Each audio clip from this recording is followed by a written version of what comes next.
మాకు అన్ని విధాలుగా అన్నీ తెలిసినవాడుగా మాకు గ్రామానికే పెద్దన్నగా ధర్మంగా కేతావత్తు లక్ష్మి ధర్మనాయక్ గారు మాకు గెలవాలి, మాకు కావాలి ఖచ్చితంగా. ఈ ఊరు అభివృద్ధి అంటే వాళ్ళ వల్లనే జరుగుతుంది మేడం.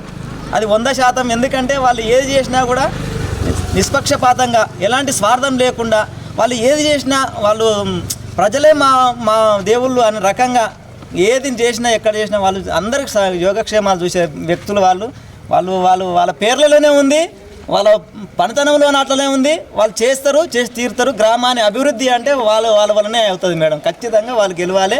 ఉంగరం గుర్తుకు ఓటు వేసి ఈ గ్రామ ప్రజలు ప్రతి ఒక్కరూ ఈ ఉంగరం గుర్తుకు వేసి వాళ్ళ అభిమానాన్ని వాళ్ళ చొరవను కాపాడాల్సింది అందరినీ కోరుకుంటా ఉన్నాను మేడం. వస్తే మాకేమి సహకారం ఇప్పుడు ఏమి జరగలేదు.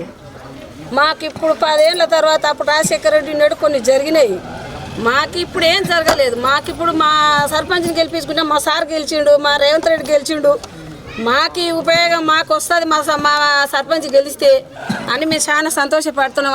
ఎప్పుడు ఇందిరాగాంధీ చేసిన పనులు ఎన్నో ఉన్నాయి, ఇప్పుడు ఏం లేవు. మాకు 10 ఏళ్ళ సంది ఏం లేదు. రాజశేఖర రెడ్డి గెలిచినప్పుడు కొన్ని ఉన్నాయి, మాకు ఇప్పుడు లేదు. మాకు ఇప్పుడు గెలిపించుకోవాలి లక్ష్మిని అని మాకు పెద్ద ప్రేమతోటి తిరుగుతున్నాం. అందరికీ నమస్తే. ఊళ్ళో అందరికీ గుర్తుగా చూపించి అందరూ వేసుకొని ఉండాలి. ఉంగరం గుర్తు వేసుకోవాలి అందరం. దాదాపు ఎన్నేళ్ళ సంద అప్పుడు 40 ఏళ్ళ సంద ఉన్నప్పుడు అప్పుడు మేము కాంగ్రెస్లోనే ఉన్నాం. కొంత అభివృద్ధి జరిగింది. ఈ గవర్నమెంట్ వచ్చినాక ఈ గవర్నమెంట్ అంటే పోయిన గవర్నమెంట్ ఏం అభివృద్ధి జరగలేకపోయింది. 10 ఏళ్ళు సర్పంచ్ ఇక్కడనే ఒక పెన్షన్లు కానీ ఒక ఇండ్లు కానీ ఏవి తేలేకపోయింది. ఇప్పుడు కేతాబ్ ధర్మం అంటే ఎందుకంటే ఇంతవరకు మల్లెబండ తండ సర్పంచ్ అయితే అక్కడ ఆ గ్రామ ఆ తండలో చూస్తే ఎంత అభివృద్ధి జరిగింది. మరి ఆ తండలో అభివృద్ధి జరిగినందుకే అక్కడి నుంచి సర్పంచ్ లేకుండా ఇక్కడ తీసుకొచ్చి ఈ గ్రామంలో ఓటు ఆమోదించి మళ్ళీ ఆ అభివృద్ధి ఇక్కడ జరగాలి ఈ గ్రామంలో. మరి ఇప్పుడు మాది కాంగ్రెస్ గవర్నమెంట్ చేయాలంటే మా ఎమ్మెల్యే గారు సహకారం లేదు, ఎవరేం చేయలేకపోయింది. మా రాష్ట్ర ముఖ్యమంత్రి వారు చొరవ లేకపోతే ఏం చేయలేరు. ఇప్పుడు ఎగనెస్ట్ పార్టీ ఉంది అనుకోవచ్చు, గెలుస్తుందంటూ.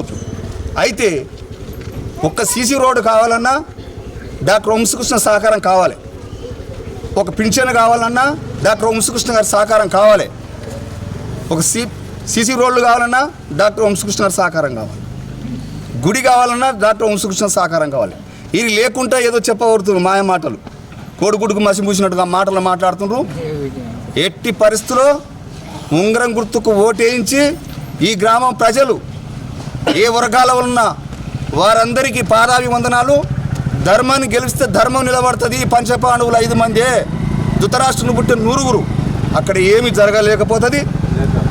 మా లక్ష్మిని దాదాపు నిజాట్కు ఆలోచిస్తున్నాం. కొన్ని సమస్యలతో ఉంటారు, మనతో ఎంతమంది ఉన్నారు కానీ ఉంగరం గుర్తుకు ఓటేసి అత్యధిక నిజాతుడు గెలిపించాలని నా గ్రామ ప్రజలకు అందరికీ నమస్కారం.